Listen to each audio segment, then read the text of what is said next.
Cette dame est en train d'empoisonner l'alcool d'une petite fille qui n'a plus de mère ni de père. Mais le fantôme de la mère apparaît, invisible, à côté de la méchante et lui assène un violent coup avant de disparaître rapidement. La tante commence à souffrir et se pose des questions. 2 minutes après, le fantôme du père de la fillette apparaît à son tour, lui porte un autre coup violent, puis disparaît. Malgré tout cela, la femme méchante poursuit ses efforts, elle empoisonne à nouveau l'alcool de la fillette. Elle appelle la petite avec force, la fillette répond « Je viens ».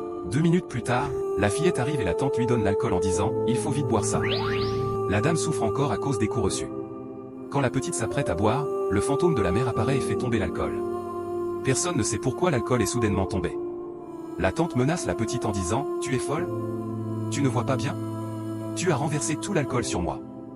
La fillette demande pardon, mais le fantôme de la mère, très en colère, commence à parler tout en restant invisible. 2 minutes plus tard, le fantôme disparaît. La dame méchante dit à la fillette d'entrer de nouveau dans la maison, la petite obéit et va dans sa chambre. Rapidement, la tante prépare un autre alcool empoisonné en utilisant tous les poisons restants. Demandez-vous, qui est cette dame pour la petite fille? C'est sa tante maternelle. Quand elle a fini d'empoisonner l'alcool et qu'elle appelle encore la fillette, la petite arrive et la tante lui remet l'alcool en disant « Il faut boire ça vite ». Soudain, le fantôme du père réapparaît et fait tomber l'alcool empoisonné, tout l'alcool tombe sur la tante méchante. Elle menace la petite à nouveau. 2 minutes après, le fantôme du père disparaît. La fillette demande pardon à sa tante, qui lui dit d'entrer dans la chambre, la fille obéit. La tante veut refaire la même chose, mais elle constate que tous les poisons sont déjà terminés. Le fantôme du père apparaît alors, visible cette fois, à sa vue, la tante est terriblement effrayée. Le fantôme lui assène un coup violent et elle manque d'en mourir. Le fantôme dit, tu veux tuer ma fille comme tu as ruiné nos vies pour récupérer nos biens?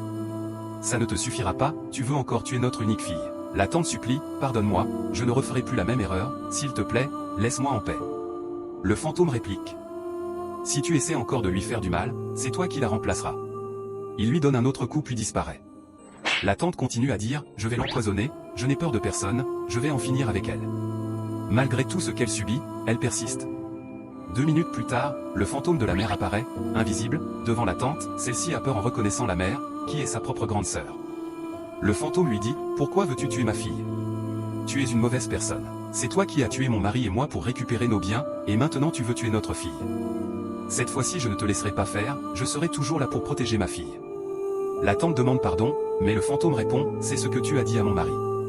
Quand il est parti, tu as dit que tu achèverais notre fille.